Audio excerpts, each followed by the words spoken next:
Assalamualaikum warahmatullahi wabarakatuh. Halo semuanya. Pada video kali ini akan menayangkan tentang bab ekosistem dengan materi daur biogeokimia. Capaian pembelajaran, komponen ekosistem dan interaksinya. Tujuan pembelajaran, peserta didik dapat menganalisis daur air. Peserta didik dapat menganalisis daur karbon. Peserta didik dapat menganalisis daur nitrogen. Peserta didik dapat menganalisis daur fosfor. Peserta didik dapat menganalisis daur sulfur.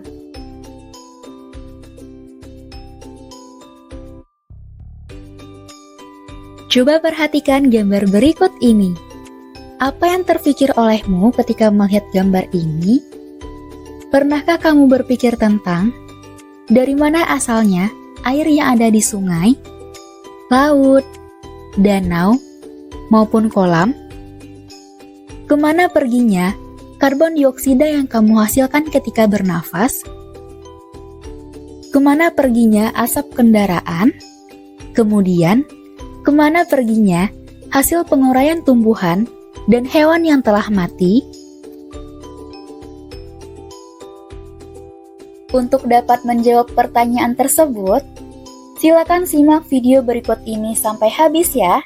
Selamat menyaksikan.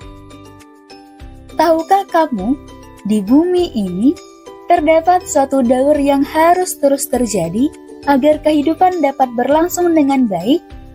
Ya, daur tersebut merupakan daur biogeokimia. Jadi, daur biogeokimia merupakan suatu proses perpindahan unsur kimia dan air yang melibatkan makhluk hidup dan batuan atau geofisik yang terjadi secara berulang.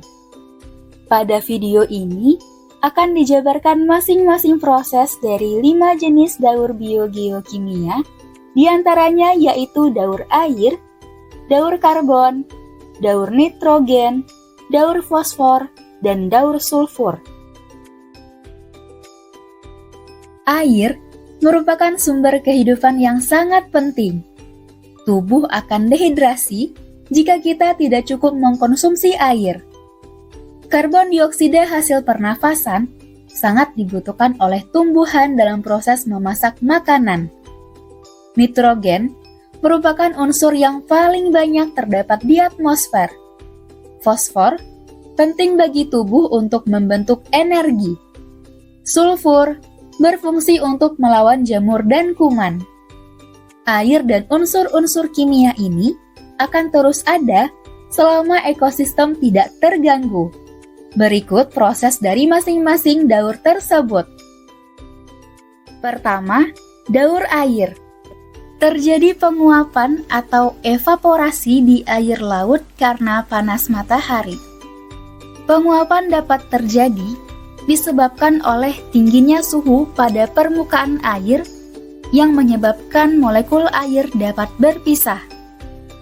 Tidak hanya air yang ada di laut, sungai, danau, maupun kolam, air pada tumbuhan juga ikut menguap.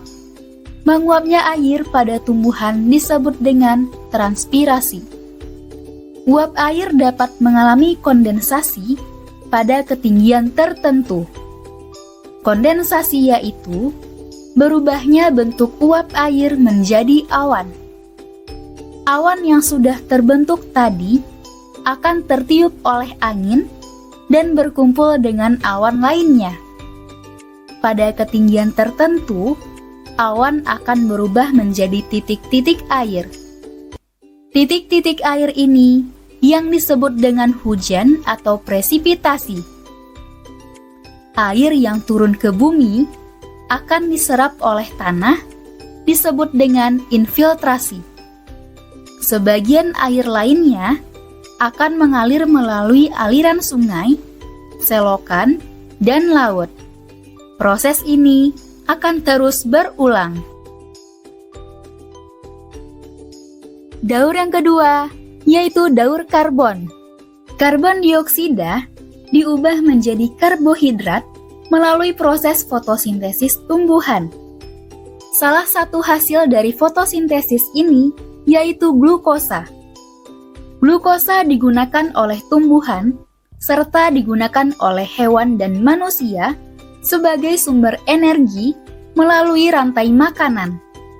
Respirasi dari makhluk hidup membebaskan senyawa karbon ke atmosfer dan diserap kembali oleh tumbuhan.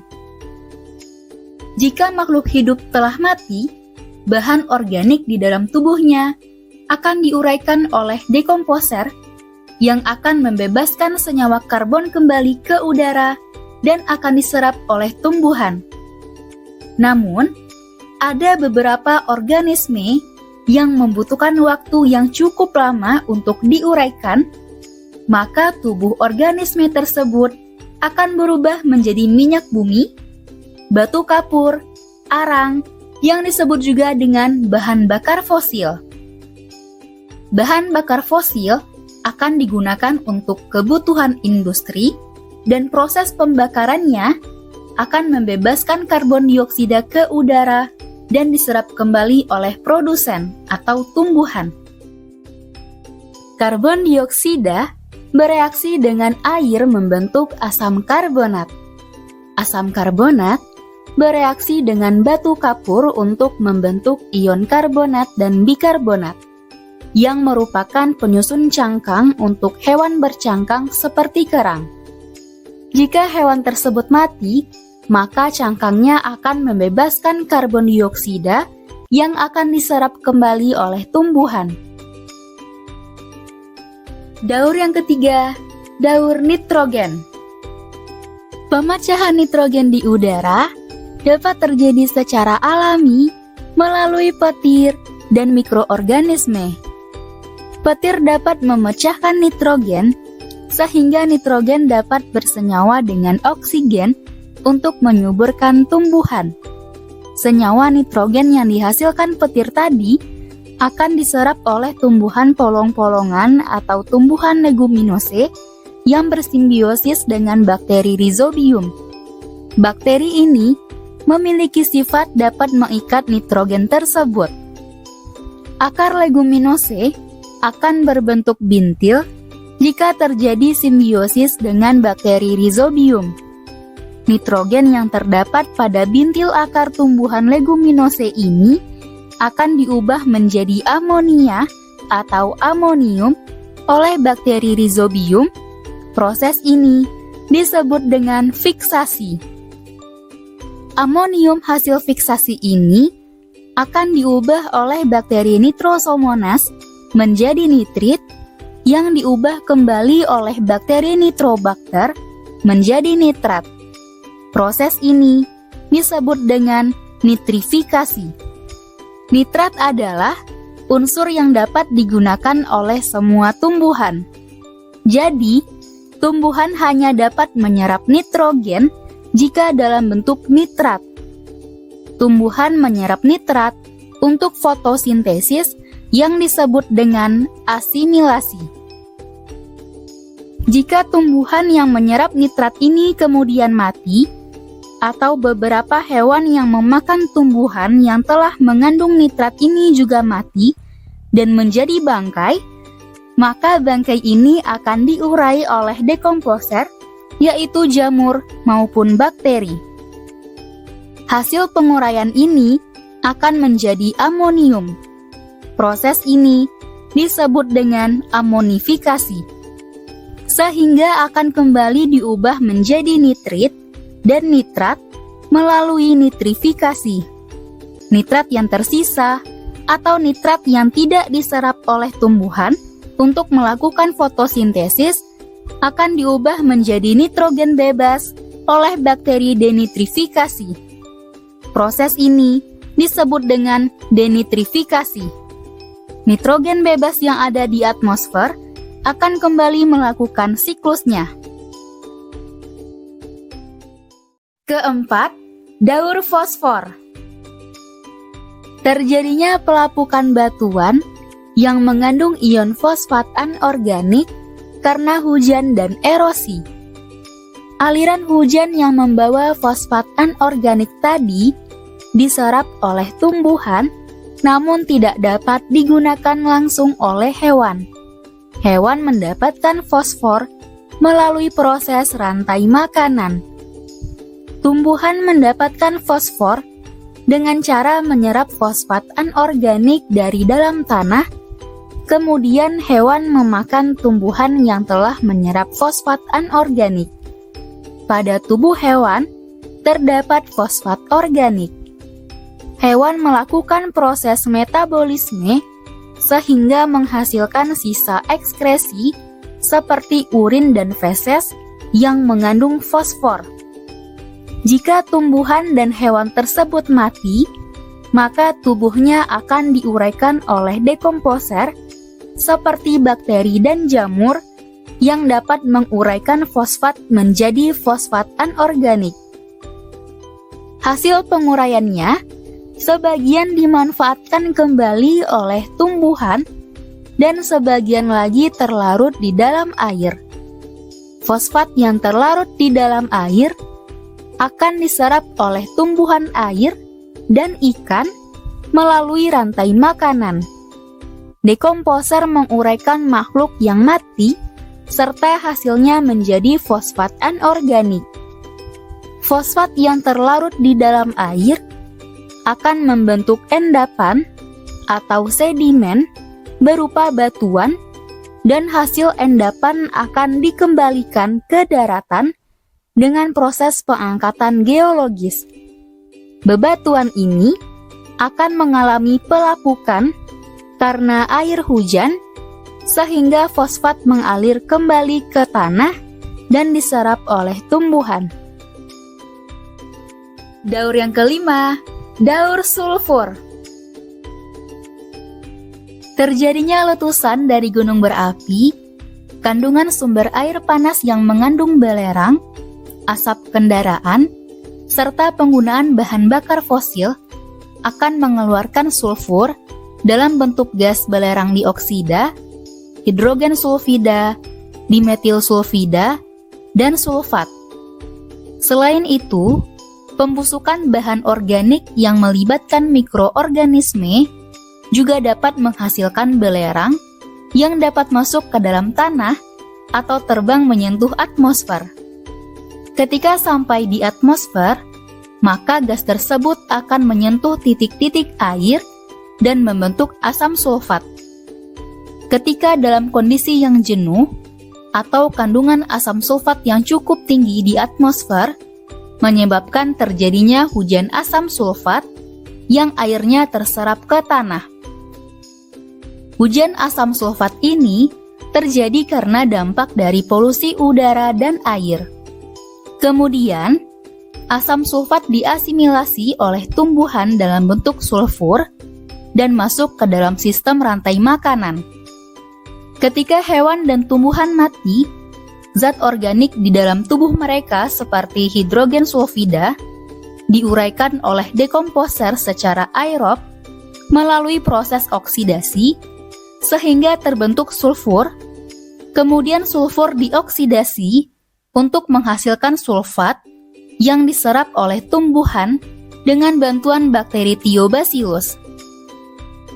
Selanjutnya, sulfat akan direduksi menjadi hidrogen sulfida dengan bantuan bakteri dari genus Desulfovibrio dan beberapa jenis bakteri lain dari famili Desulfobacteraceae. Sedangkan secara anaerob akan menghasilkan senyawa sulfida beracun dalam magma gunung berapi.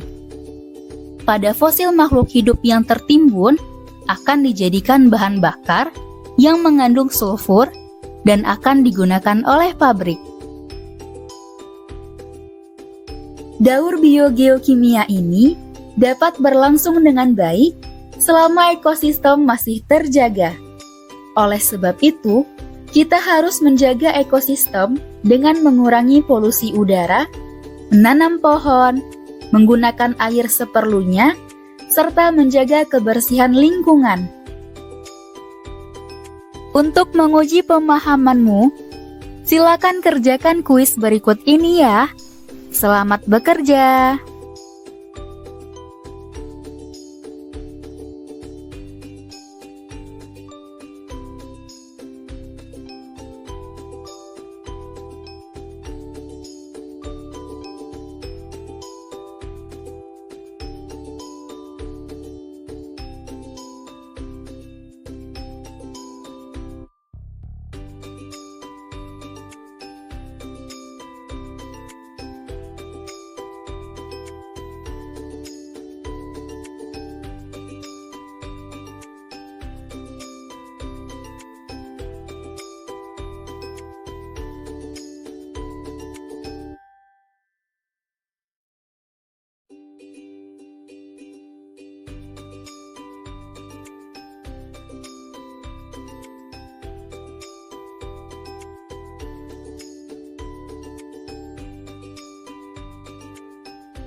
Sekian video tentang daur biogeokimia.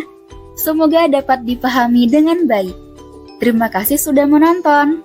Wassalamualaikum warahmatullahi wabarakatuh.